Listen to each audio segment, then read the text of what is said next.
Good day to everyone. Magandang hapon po sa inyong lahat. Let me start off by more formally greeting Ms. Mylene Abiva, Chair of the Women's Business Council Philippines, whose brainchild this afternoon is. Maraming salamat, Mylene. Ms. Rosemary Rafael, my other seatmate this afternoon, President of the Women's Business Council Philippines, and President CEO of Airspeed. When I heard Airspeed, I said, oh, that's the concept that was on everyone's minds and lips the very day that the pandemic broke in our country. Naging kasabihan na natin yung logistics, supply chain hanggang ngayon. So mabuhay po kayo. Of course, my beloved friend, Attorney Lorna Kapunan, partner at Kapunan and Castillo Law. Ms. Nina Aguas, Executive Chairperson of Insular Life. Consul Maricel Villanueva Wu, our Philippine Consul to Ghana. And to all the other women leaders and to our brothers also who are here this afternoon, magandang hapon po sa inyong lahat. First of all, I'd like to congratulate the organizers. Mabuhay po kayo for finally, after 2 years, putting up again a first live event.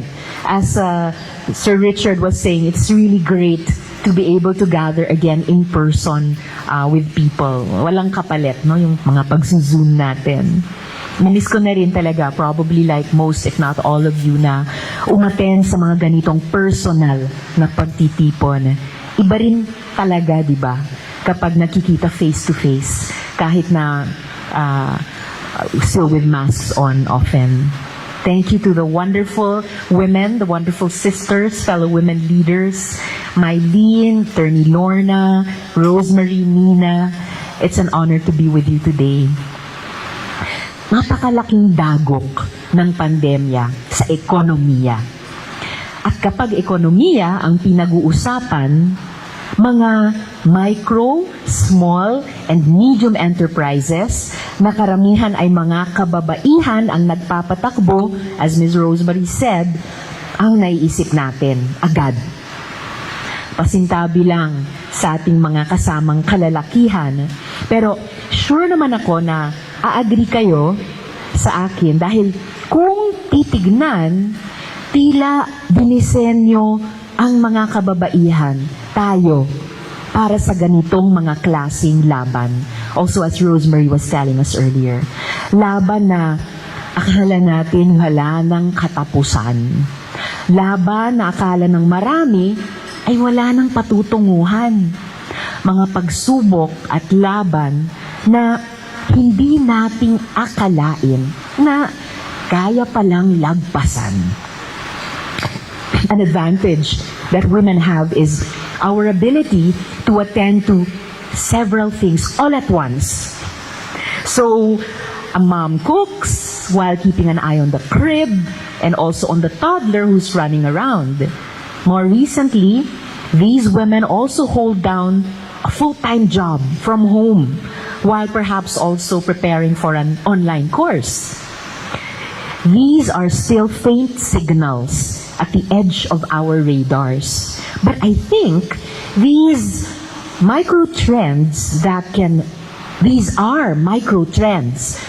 open up more opportunities and macro opportunities at that for the empowerment of women.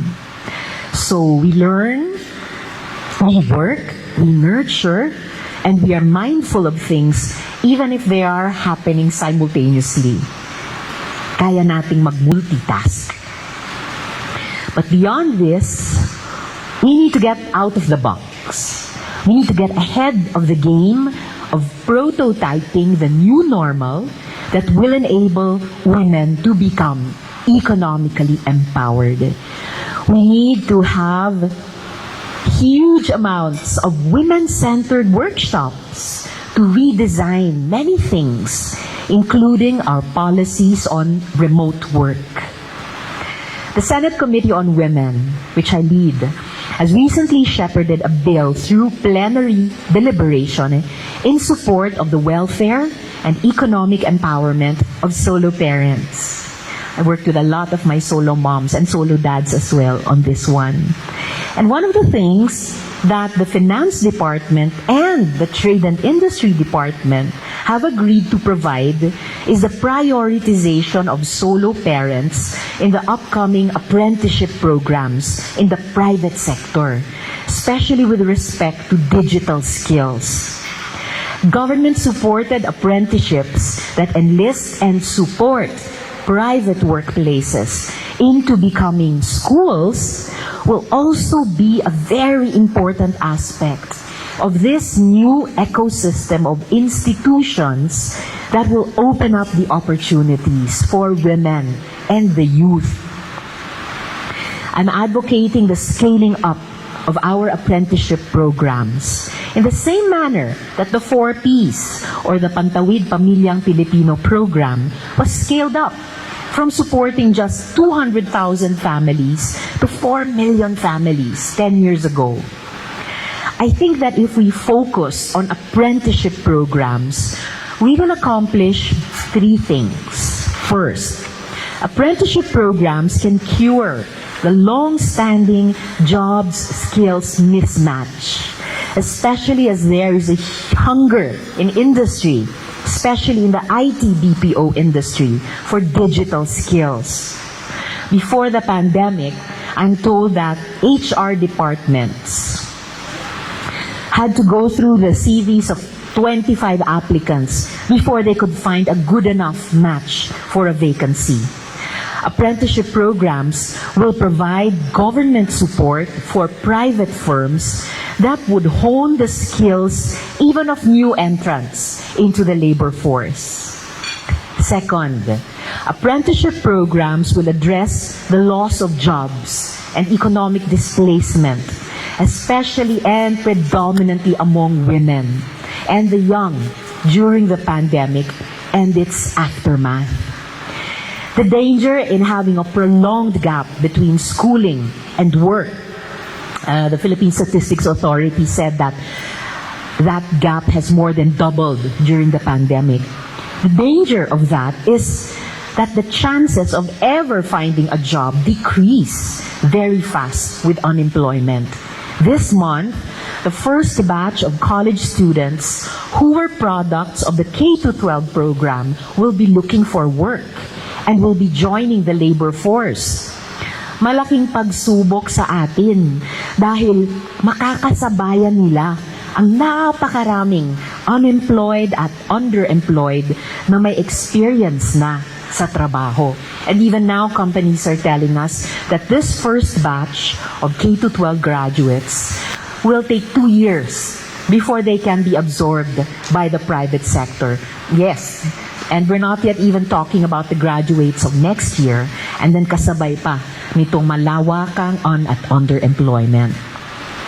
And third, I have a feeling that career paths for Filipino workers will become possible only when workplaces will become part of the educational system. When this finds translation into apprenticeship policy, I believe that the FIRB, if you recall from the CREATE law, the FIRB will have a central role in designing industry-specific inducements for both employer and employees to invest in lifelong learning. The homes of many middle-class families became places of work, and a lot of women have taken the risk of opening up our own small businesses. Mula sa pagtitinda ng merienda, sa labas ng bahay, hanggang sa pagbebenta ng mga damit, sapatos, at kung ano pang pwedeng ibenta. More opportunities should open up for women in micro businesses to venture into e-commerce and social commerce platforms. Malaki ang maitutulong nito para mas mapalago pa ang kanilang negosyo. Alam ko na malaki ang papel at kontribusyon ng mga ganitong pagtitipon. So maraming salamat muli, Miley. Malaki ang papel at kontribusyon para mabigyan ng platform ang mga kababaihan na magbahagi ng best practices, maging inspirasyon sa kabaro at sa kapatid na lalaki din, at magbigay ng oportunidad para sa pag-unlad, para finally, masabi nating mapapagtagumpayan natin ang ating laban. I am hoping that the investors and also the next administration will support remote work, including remote work by solo parents. Yes. Scaling up of apprenticeships and incentives to harness the digital platforms, to open up vital new pathways for the economic inclusion of women, the young, and the deeply scarred emerging middle class. Minsan parang disappearing middle class, endangered species middle class, women, youth, middle class, all struggling to find a new normal that will empower them. Maraming salamat po at mabuhay po kayong lahat.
Very good. Thank you very much, Senator Risa Hontiveros.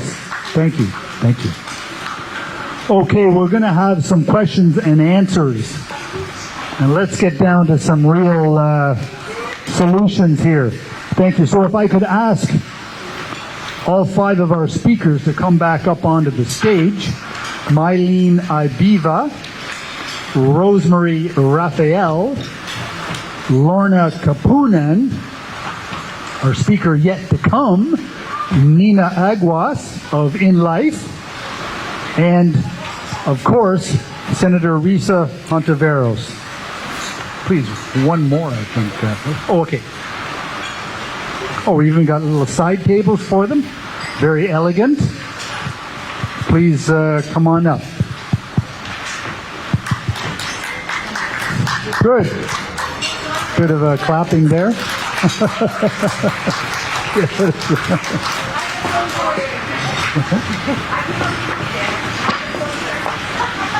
What's that? Come. Oh, we need Nina. Nina needs a hand, but she has been such a big performer in the financial services sector. We really need her to come up here and, oh yes. Lorna's in high heels, so for this special event. And we have some, it was interesting, senators talked a lot about skills. And it is a very important aspect. We have a special guest, in my view, Pam Donato of Cytel. 40,000 people she has, and skills matching them is all she thinks about all day long, I think. Pam, what do you think? I hope you can make a first question of this, but how are women doing in your workplace? Because COVID has shown the world that people can work from whether you're a suburb of Toronto or New York or a suburb of Manila and Davao. These jobs are coming here to Philippines, and we want them to come here and not go to India or some other place. We love India, but we want as many of the jobs to come here to Philippines, and there's a lot coming. Pam, what do you think about, what can you ask and comment on, Pam? All right. Thank you so much to all the women speakers this afternoon, and of course, especially to our Senator Risa Hontiveros. I agree that knowledge, apprenticeship, these are all very important programs that can empower not just women, but overall everyone, right? And I think that the IT BPO space where I am from, the industry I'm with for several years now, is in the forefront of making that happen. As you know, we've had partnerships with the government as well as with all industries to make sure that not just as a CSR program, but really because we need talents all the time. And the pipeline is not as robust as we want it to be, and that's why we always have to be creative in making sure that we are teaching or developing our communities to provide that pipeline, and also to, I guess, to help them develop. So I'm also an officer of CCAP, which is the Contact Center Association of the Philippines, and we have always been, our key programs are towards developing the next industry leaders, right? Because like for me, I'm soon to leave the industry, but how about the next crop of industries? Are they ready for the competition ahead? Not within the Philippines, but actually the competition is regional and even global. Even Africa can be soon competitor of the Philippines as far as the BPO is concerned. But are we ready? And are women ready?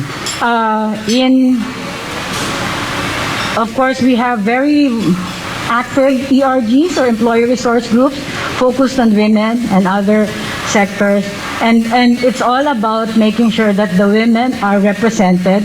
Glad to report that we have, at least in my organization, we have actually 55-50%. To me, 55% women, that's good, but we really want to make sure that it is the same up to the highest level, right? Because that's really where most of the time the inequity, the gender inequality happens at our level. Okay, so we want to make sure that we are mentoring young women going towards the highest level in the corporate ladder. But at the same time, are we preparing the communities? And I think that's really where we need the help of women groups like the women business as well as the government, because that's really where the struggle is on the partnerships. The private sector is ready. We have all our programs, our people programs, but the take-up is just not there at times. So how do you think we can make that more robust? I really feel that there should be more partnerships. We should all really be talking to each other instead of the private sector just really working on its own. Although we have good relationships with LGUs, and of course for Saitel, we are present in Palawan, in Cebu, and even in Baguio and Tarlac. So in these LGUs, I think that we play a great role, but I think that the biggest inequality is in the urban areas in NCR, and therefore, how can we make?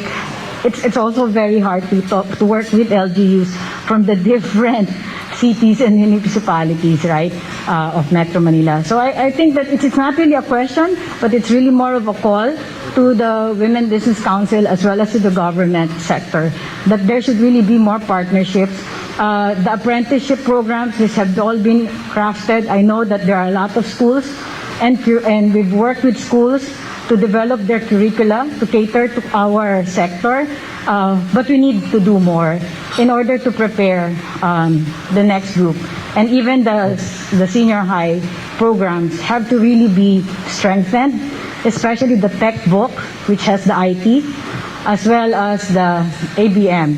STEM, yes, because we have a lot of KPOs that we are trying to bring here, but we just don't have enough, or we have a lot of engineers, or we have a lot of the talents, but we just really need to make them more attuned, I guess, to what the businesses need. Okay. Thank you. Very good. Thank I you, hope Penny. I made justice. So perhaps a question I could ask. Work from home is a big topic, and it seemed like it's such an opportunity for women, especially women with children. Although men, I would say too, it's an opportunity for men also. But in your own organizations, you all manage people. What are what's your plans? Are people going to be coming back to work, or there's going to be a mix, or whatever? I mean, especially Nina and Rosemary with many people, but everybody has who'd like to go first on this? Well, what's your plans and?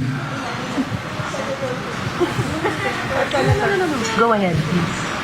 Well, good afternoon, everyone. It's a pleasure to be here and with the Senator, our very well-spoken guest this afternoon. But I just want to say, for us, we support the hybrid way forward. I think the pandemic has given us an insight as to what is possible, no? And it's not just working from the office, but working from anywhere, in fact. I think that is the future, and whatever personal needs you have could be addressed if that were so, but the alternative is also to come to work. So we do not stop anyone. Whatever the choice, it's theirs. Thanks, Richard. Thank you. Please, who's... Okay, if I may. All right. Other than wearing a hat of the Women's Business Council Philippines, I also am a board member of the Infocom Technology Association of Philippines. And one of the issues that we discuss is IT governance. With the work from home mode, there may be some security issues on data. As you know, Nina would know, and all our other friends here, we have to really be mindful also of the data that is being brought in and out by our employees, our family, our team members. Now, having said that, I believe that we have to have the security in place so that our data will be protected, and at the same time have flexible hours. I believe also in the hybrid method, because really, even with the traffic, or the horrendous traffic that for us to even come here, and the challenges that women play in the unpaid work that we have to do, I believe that I am personally, as an employer, I believe in work from home and hybrid methods, but I do have to inform our colleagues that we do need to have IT governance as well in our workplace. Thank you.